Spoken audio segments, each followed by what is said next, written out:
오늘의 말씀은 어제에 이어서 미가라는 그 사람의 집안에 있었던 그 우상 숭배가 이제 단 지파의 영토 정복과 연계되면서 이와 같은 영적인 타락이 갑자기 확대되는 것을 보여줍니다. 1989년에 알래스카에서 발데즈라는 그 유조선이 이제 알래스카에 있는 기름을 싣고 내려오다가 암초에 부딪힌 사건이 발생합니다.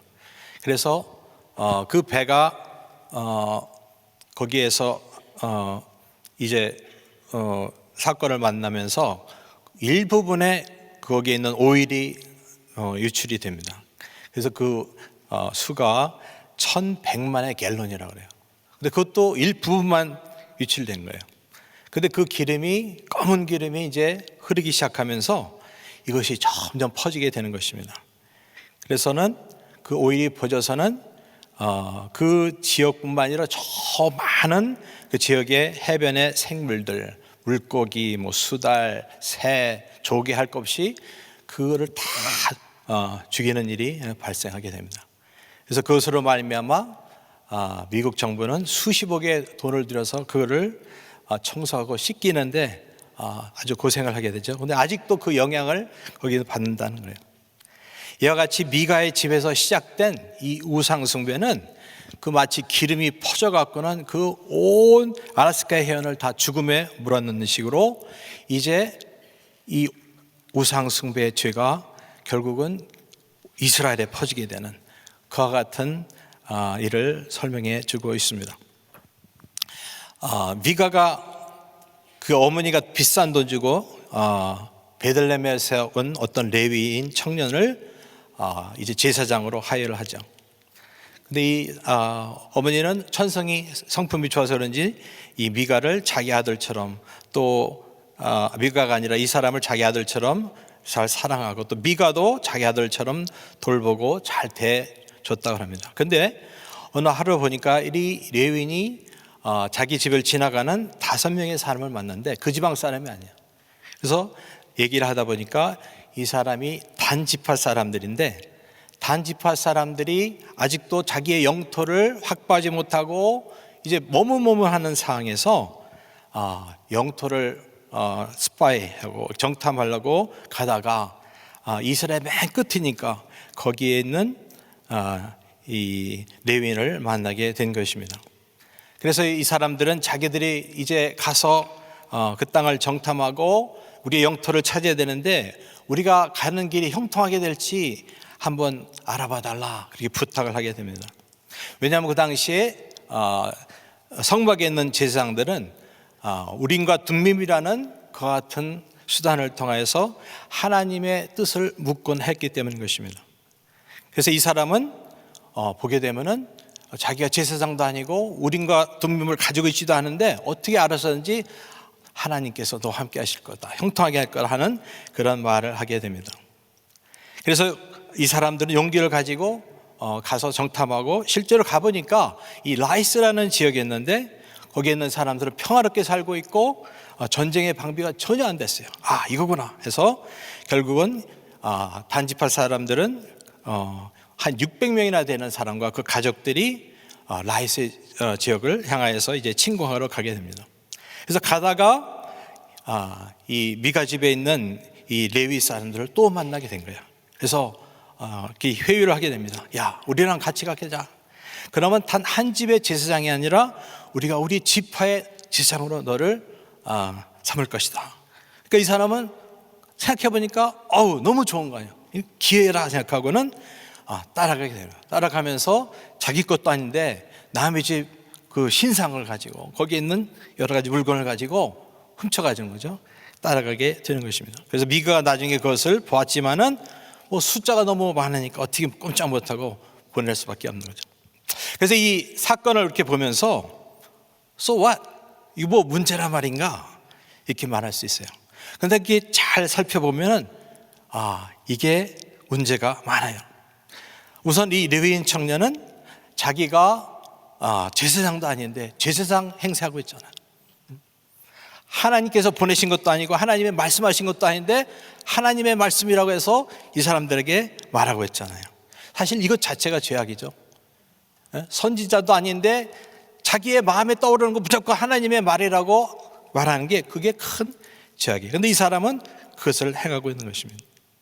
또 이 사람은 신상을 이제 가지고 남의 걸 가지고 이제는 이 미가의 집뿐만 아니라 한 지파의 하나의 제사장 노릇하려고 가는 거예요.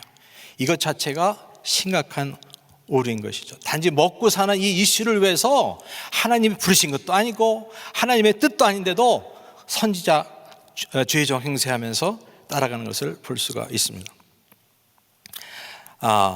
그래서 이 미가의 집에 있는 이 우상 숭배라는 범죄가 이제 급속도로 한 지파로 퍼져나왔는데 이 사람이 사형받는 것을 볼 수가 있습니다. 그래서 나중에 이스라엘 역사에 보면은 이 단이라는 도시, 라이스가 이제 단이라는 도시가 됐는데 이 단이 온 이스라엘의 우상 숭배 중심지가 됩니다.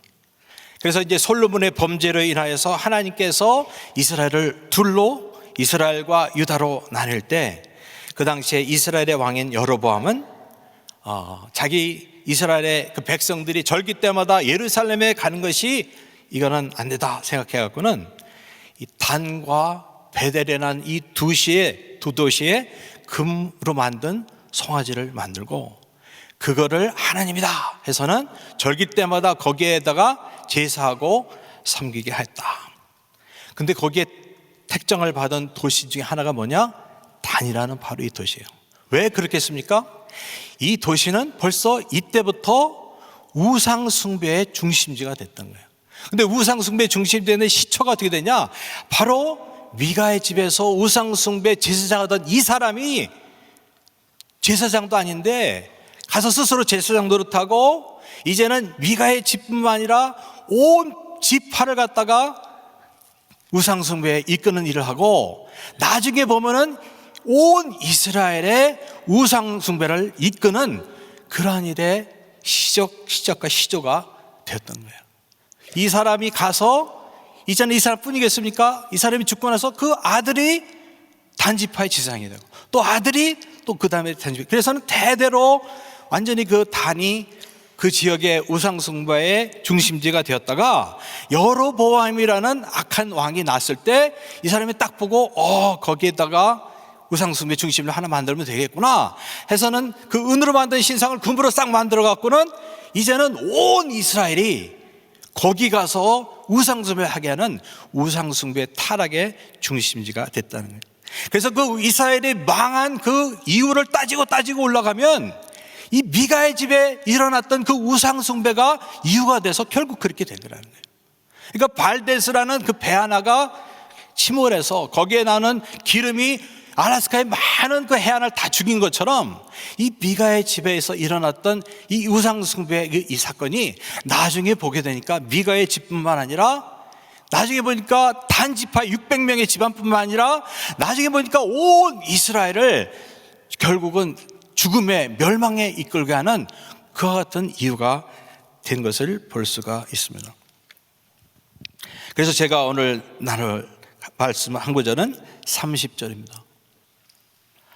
단 자손이 자기를 위하여 그 새긴 신상을 세웠고 모세의 손자 게르손의 아들 요나단과 그 자손은 단지파의 제사장이 되어 이 백성이 사로잡히는 날까지 이르렀더라. 우리가 착각할 수 있는 게 지금 우리가 읽고 있는 이 사건이 이제 사사기가 거의 끝날 때 되니까 아마도 이 사건은 사사시대가 끝날 무렵에 생겼겠다 생각했는데 자세히 보니까 그게 아닌 거예요. 왜냐하면 이때가 어느 때냐? 단이 아직 자기의 영토가 없어서 스파이를 보내갖고는 자기 땅을 살필 때니거든요. 그러니까 언제요? 사실은 여호수아를 중심으로 가나안 땅을 정복하고 이제 여호수아가 죽고 여호수아와 같이 일하던 그 장로들이나 세대가 죽지 얼마 안 된, 그래서 이 사람들은 아직도 자기의 영토가 없는 그 같은 때, 그러니까 사사기의 머리 부분에 있었던 거예요. 여호수아가 이스라엘 그 장로들과 대표를 몰라놓고 나와 내 집은 오직 여호와만 섬기겠다. 너희들은 어떠냐? 결정해라 해갖고는 모든 이스라엘이 모여갖고 우리 자손도 여호와만 섬겼습니다 하면서 맹세하고 하나님 앞에 제사드렸던 그때가 바로 대진 얼마 안 된 때라는 거예요. 근데 충격적인 것은 그러한 진짜 하나님하고 약속한 그때가 얼마 안 돼서 이런 일이 생긴 것을 볼 수가 있는 것입니다. 그리고 또 충격적인 것은 이 레위인 청년이 누구냐는 거예요. 30절에 보면 이 사람은 요나단이라고 그랬습니다. 근데 요나단이 누구냐? 게르손의 아들이래요. 근데 게르손이 누구냐? 30절에 보면은 이 사람은 모세의 아들이에요. 그럼 요나단은 누구예요? 모세의 손자예요. 딴 사람도 아니고 위대한 이스라엘의 리더 모세의 손자가 요나단이에요. 그래서 어떻게 해서 레위인이기 때문에 여러 지파에 흩어서 사는데 이 사람은 베들레헴에서 살았다고 그랬어요. 그런데 그 당시에 벌써 얼마 안 된 그러한 상에 이제 정착한 지 얼마 안 상에 벌써 이스라엘 사람들이 하나님을 향하여서 11조 하는 것을 안 하기 시작했어요. 근데 11조를 안 하게 되면 어떤 일이 일어나냐? 예루살렘을 중심으로 한 온 이스라엘의 예배 시스템이 망가지게 되는 거예요. 왜냐하면은 온 이스라엘이 헌금을 해야 11조를 해야 그거 가지고 성전에서 제사장과 레위인들이 예배를 드리죠. 제사를 드리죠. 근데 딱 이스라엘 사람들이 11조를 안 하고 성전 그를 섬기지 않으니까 어떻게 돼요? 이 사람은 먹고 살 일이 이제 막막하게 되는 거예요. 그러니까 레위인들이 방황하게 되는 거예요. 자기 땅을 지나서 어디 뭐 돈 벌 데가 없나 하면서 돌아다니고. 그러니까 우리가 방금 전에 읽은 그 스토리도 그렇잖아요. 이 사람이 나를 하해 줄 데가 없나 하고 돌아다니다가 이 미가의 집에 오게 된 게 아니겠어요? 그러니까 벌써 그 당시에 이스라엘의 예배 시스템이 이제 붕괴가 되기 시작한 거예요. 그래서 이 사람도 어떻게 돼서 고용을 당했는데 미가의 집이 거기서 참 운 좋게도 먹을 그 양식을 걷고 제사장으로 고용이 되었다 하는 것입니다. 그런데 알고 보니까 그것이 또 진짜 아주 이스라엘을 위해서는 아주 최악의 같은 상황이 되었다. 미가의 집에 우상을 만들어 놓은 것을 보고 그것을 사설의 어떤 그 우상 숭배자가 되고 제사장이 되어서 나중에는 그것이 계기가 돼서 단지파를 타락하게 하고 온 이스라엘을 타락하게 하는데 하나의 원인을 제공해야 되는 일이 생기게 된 것입니다. 참 모세가 죽기 전에 노래를 하죠. 하나님께서 노래를 만들라. 그래서 모세의 노래를 보게 되면은 장차 이스라엘 백성이 가나안 땅에 들어가서 하나님 앞에 범죄하고 타락하게 될 걸 미리 예언을 하고 노래를 만들어요. 탄식하면서 그런 슬픈 노래를 만들죠. 근데 나중에 알고 보니까 더 슬픈 것은 모세가 노래한 그 모세의 손자가 우상숭배의 앞잡이가 된 거예요. 여러분, 우리 한국 역사에도 그런 비슷한 일이 있었잖아요. 이토 히르보메를 암살한 사람이 안중근이잖아요. 그런데 안중근의 자식들 보게 되면 일제 앞잡이가 됐어 나중에.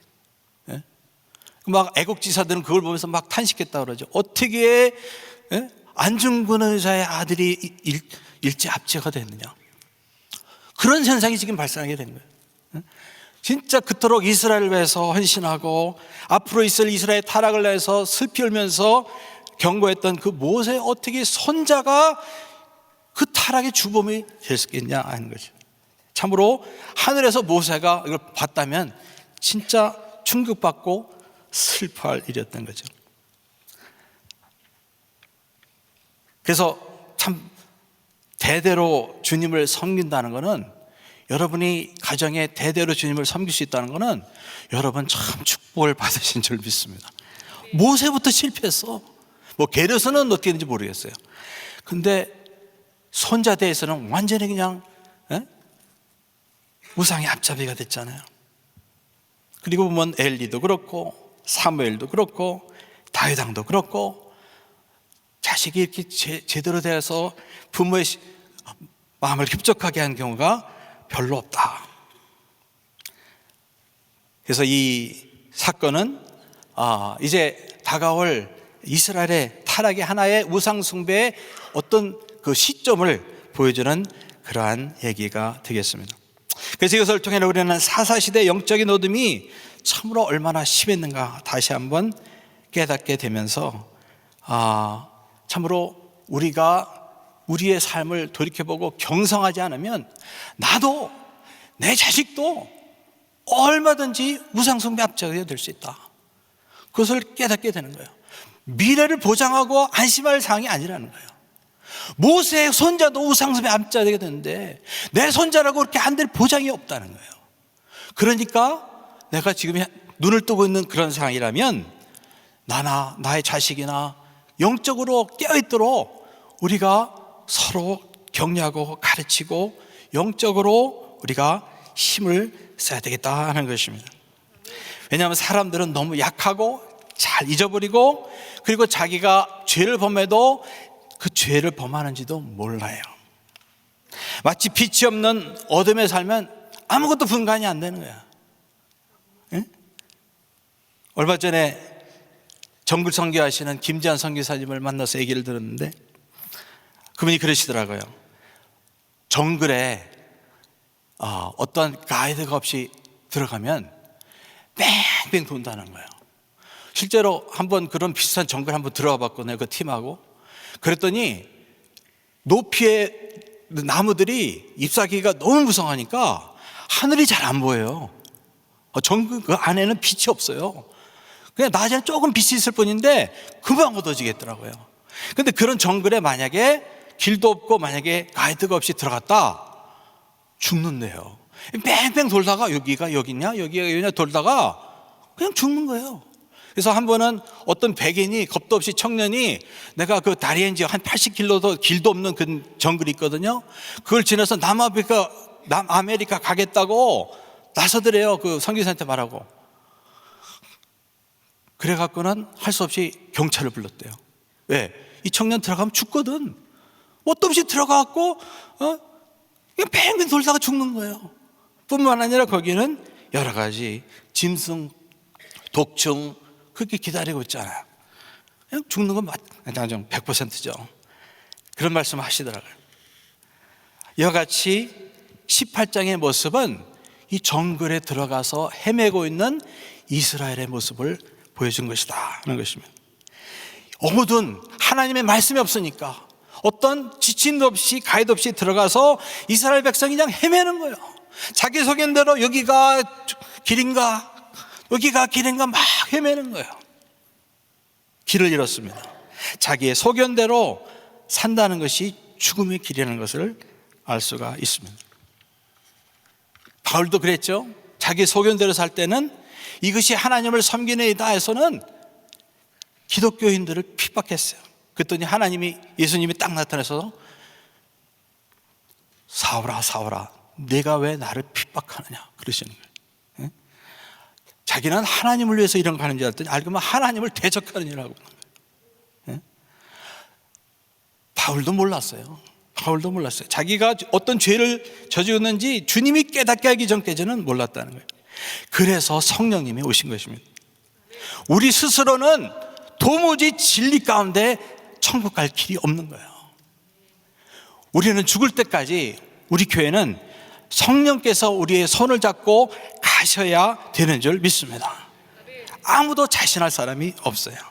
우리는 날마다 매일 주님의 인도와 조명이 필요한 연약한 존재인 것입니다. 정글에 들어갈 때 혼자 들어가면 죽어요. 성령님의 손을 붙잡고 성령님의 인도를 받는 사람만 살고 천국에 갈 수 있는 거예요. 가다가 예수님 배반하고 지옥 갈 수도 있어요. 누구도 장담 못하는 거예요. 그러므로 안디옥 기도 교회 지도자들은 금식하고 기도했다고 그랬어요. 그들이 아는 게 부족했겠습니까? 신학이 부족했겠습니까? 목회 경험이 부족했겠습니까? 다 있을 수 있어요. 그러나 그들은 교회를 유일하게 인도하실 그 가이드는 성령인 걸 알고 금식과 기도했다고 그랬어요. 그래서는 성령께서 인도하시는 대로 교회에게는 유익한 것 같지 않지만은 가장 중요한 리더 둘을 선교사로 바쳤어요. 성령의 조명과 인도를 받지 않으면 우리도 언제든지 이 빛없는 정글에 헤맬 수밖에 없는 그런 존재라는 걸 알아야 됩니다. 라디오의 교회도요, 우리는 편안하다, 우리는 부유하다, 우리는 평안하다 해갖고는 자만하고 아니지 않습니다. 그런데 주님은 이 교회를 향하여 뭐라 합니까? 너희가 헐벗고 눈멀고 병든 것은 너희가 알지 못하는도다. 주님이 말씀하시죠. 인간이 볼 때는 야, 우리 교회 건물도 좋아, 재정도 풍성해, 교회인도 많아, 이 도시에는 핍박도 없어, 야, 우리는 주님이 축복받은 교회다, 우리는 건강하다, 우리는 건강한 교회다 하고 자신했는데 알고 보니까 주님 뭐래요? 네 교회는, 너는 헐벗고 눈멀고 병들었다는 거예요. 안장을 내게 사서 그 팔으라는 거예요. 내가 주는 의의 옷으로 다시 한번 입히라는 거예요. 사람이 보는 것과 인간이 어떻게 눈이 다를지 모르지, 그렇게 다른 거예요. 그래서 누구도 자만할 수가 없는 거예요. 모세의 손자가 우상숭배하는 앞잡이가 된 거 보면 진짜 아무도 자신할 수가 없는 거예요. 그래서 우리는 오늘도 우리가 영적으로 깨어서 주님의 인도를 받으려고 이 자리에 나온 줄 믿습니다. 기도하라고 하는데 졸다가 낭패를 당했던 베드로 사도는 나중에 베드로 전서 5장 8절 이렇게 권면합니다. 근신하라, 깨어라. 너희 대적 마귀가 우는 사자같이 두루다니며 삼킬 자를 찾나니 너희는 믿음을 굳게 하여 저를 대적하라. 이는 세상에 있는 너희 형제들도 동일한 고난을 당한 줄을 아미니라. 그때만 마귀가 돌아다니면서 삼킬 자를 찾겠습니까? 지금은 더 많은 것 같아.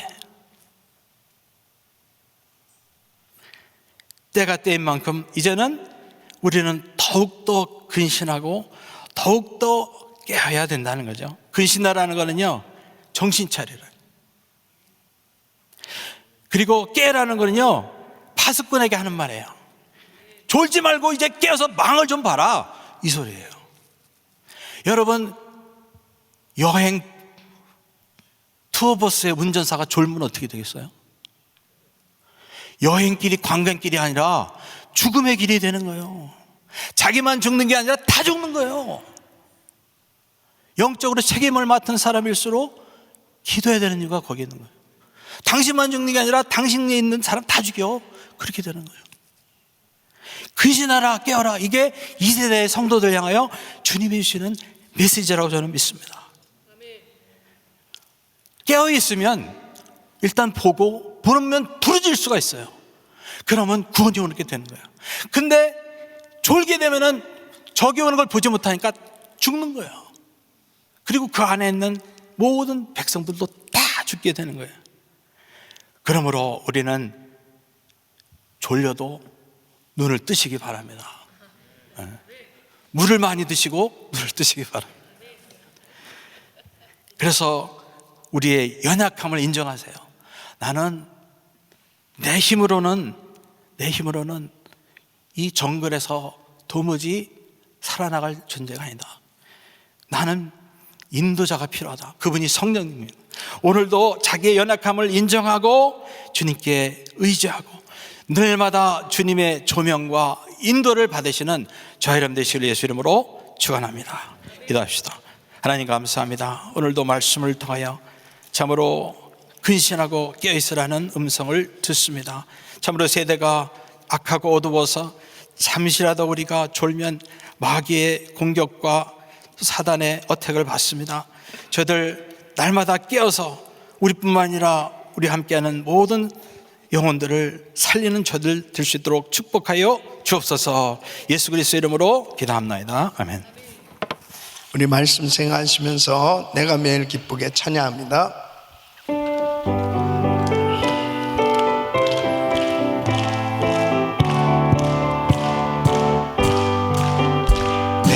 매일 기쁘게 순례의 길 행하는 주의 팔이 나를 안보함이요 내가 주의 큰 복을 받는 참된 비결 주의 영이 함께함이라 성령이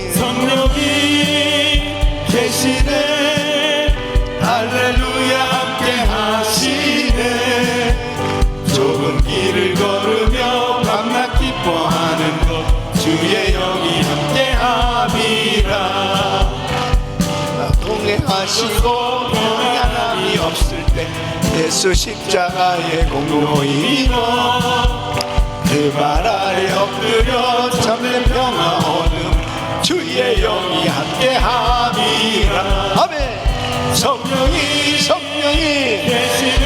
계시네 할렐루야 함께하시네 좁은 길을 걸으며 밤낮 기뻐하는 것 주의 영이 함께함이라 성령이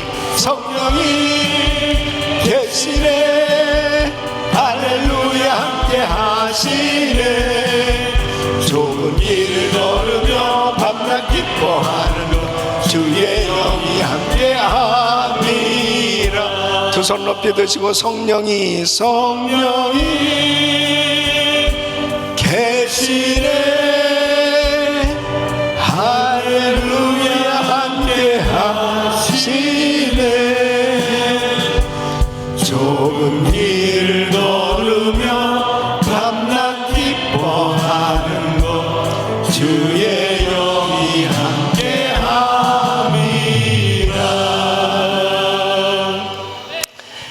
잘못된 방법을 통해서 하나님의 복을 받으려고 하는 것만큼 어리석은 일이 없는 겁니다. 왜 지금 단지파 사람들이 이렇게 대제사장과 그 미가의 집에 있는 신상 이런 것들을 빼앗아 가지고 가려고 합니까? 어서 들은 것은 있단 말이에요. 이렇게 제사장이 같이 있으면 또 이러한 우상이 우리와 함께 한다면 우리는 복을 받지 않겠는가? 이것이 얼마나 어리석은 생각입니까? 우리는 말씀을 다 아니까 이 참 어리석은 짓을 이렇게 열심히도 하고 있구나. 그와 마찬가지로 하나님의 말씀을 모르면 정말 어리석게 신앙생활을 할 수밖에 없어요. 그래서 우리가 하나님의 말씀을 늘 상고하고 그 말씀을 통해서 우리들 자신을 점검하면서 우리의 신앙이 과연 이 바른 신앙생활을 하고 있는가, 바른 생각을 하고 있는가, 이것을 늘 점검해야 승리할 수 있습니다. 그래서 이번 부흥성에도 너무너무 중요한 거예요.